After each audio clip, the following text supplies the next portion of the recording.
This presentation will provide an overview of my research project on the Nobel Prizes. I will discuss the motivation of the project, the relevant traditions in sociological theory, the choice of the Nobel Prizes as an object of research, as well as my current project activities and some initial findings. So the goal of this project is accounting for taste, and more specifically, why are some works recognized as uniquely valuable or excellent and others are not? And this is at its core a question of evaluation, the process of assigning a comparative value or worth to something, anything. Sociological accounts of evaluation tend to focus on the work of social intermediaries. When judgments of worth are uncertain, as in the cases of literature, social intermediaries like the Nobel Prize are put in place to build trust around the valuation of individual performances.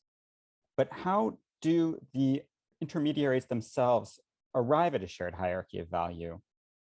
Different theoretical traditions have emerged from the study of social intermediaries in science as well as in art. So in the case of science, Robert Merton famously argued that the evaluation is a special problem that turns up when individuals or organizations take on the job of gauging and suitably rewarding lofty performances on behalf of a large community.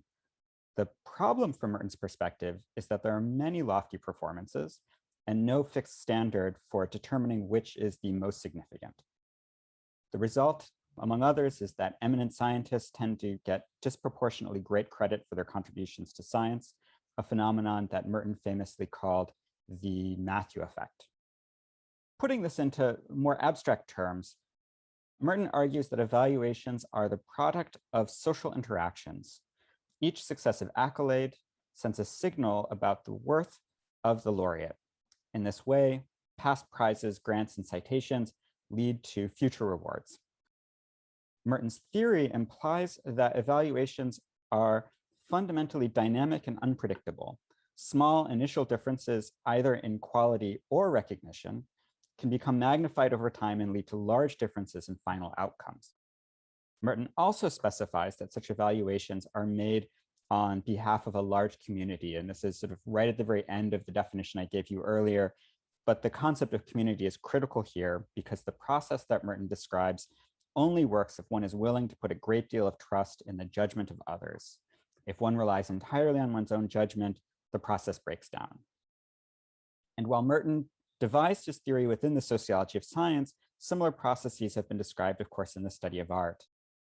The dominant tradition in the sociology of art, of course, emerges from the work of Pierre Bourdieu. Bourdieu claims that taste is an acquired disposition to differentiate and appreciate. That is to say, evaluation is rooted in the habits of individuals. At the same time, taste also engages the most fundamental principles of construction and evaluation of the social world. It functions as a sort of social orientation, a sense of one's place, based on knowledge of what Bourdieu calls the correspondence between goods and groups. For Bourdieu, evaluations are determined by social position. Each position carries with it a sense of one's place in the form of characteristic dispositions and habits of evaluation. Each successive accolade confirms the corresponding worth of both the laureate and the evaluator as appropriate to that particular social position. Bourdieu's theory carries with it two important implications. The first is that evaluations are always specific to a historical context. The same performance can provoke different responses under different circumstances, of which fads and trends are perhaps the most obvious and extreme form. Second, evaluations are also specific to a social context. Bourdieu breaks with the notion of community, which is so important to Merton. For Bourdieu, evaluators are not a homogeneous group, and distinctions of taste correspond to divisions within the social structure. Both the Mertonian and Bourdieusian traditions remain influential, and both have been applied, of course, to evaluation processes in science as well as in art.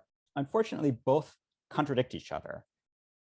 But the contradiction only exists when both are treated as unconditional statements, which unfortunately is sort of the tendency in sociological theory.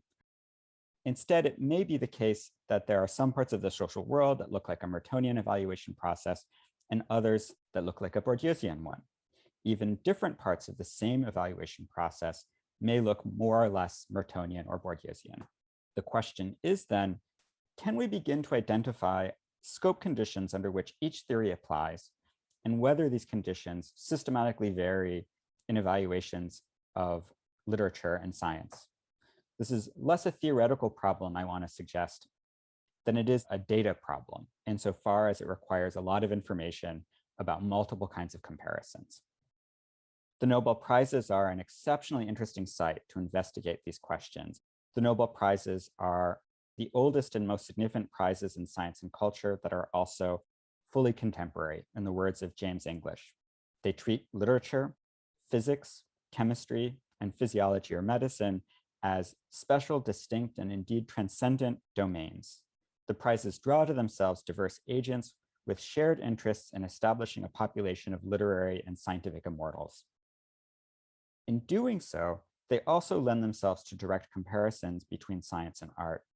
The formal structure of the prizes for science and art is essentially isomorphic, and this sort of lends itself to comparison. Finally, the Nobel Prizes offer a treasure trove of information on national and international reputations in science and literature. Using archival records, we can follow thousands of individual nominators, nominees, and evaluators as they work together to produce their evaluations. And one can really treat the annual work of awarding the Nobel Prize as a kind of data generating process. The Nobel Committee is appointed by the relevant awarding body, the Swedish Academy in the case of the Literature Prize. The Nobel Committee then goes on to invite the nominators choose the candidates, and the candidates are then evaluated first by specialists in their respective areas, then by the Nobel Committee itself, and finally by the awarding body, which selects the laureate. Each step in this process generates a written record: names of committee members, the lists of nominators, letters of nomination, special evaluations of individual nominees, the general evaluations in which the committee ranks the nominees and makes a recommendation, further evaluations in which individual committee members express their dissent to the general decision, and of course, the final decision of the awarding body and the copious materials produced for the award ceremony. And then just to conclude, I'd like to briefly mention some initial findings. I'm not fully committed to any of these, but I think they're perhaps useful as conversation starters. The first is that there seems to be no certain path for individuals to the Nobel Prize. As Merton suggested, it is difficult, if not impossible, to predict which of the most qualified candidates will receive a Nobel Prize in a given year. But this is not just due to measurement uncertainty, the way Merton tends to think of it. The Nobel committees and the awarding bodies are also very concerned to avoid capture by the most successful countries, genres, or specialties, and will direct the prize elsewhere to make it more representative. Second, and closely related, is that despite the uncertainty that surrounds individual prize decisions, Nobel nominating systems have social positions at the aggregate level, as Bourdieu would suggest, and in particular, there's a fairly clear center and periphery distinction. Within this structure, the international is not so much a level of analysis as a particular, albeit central position.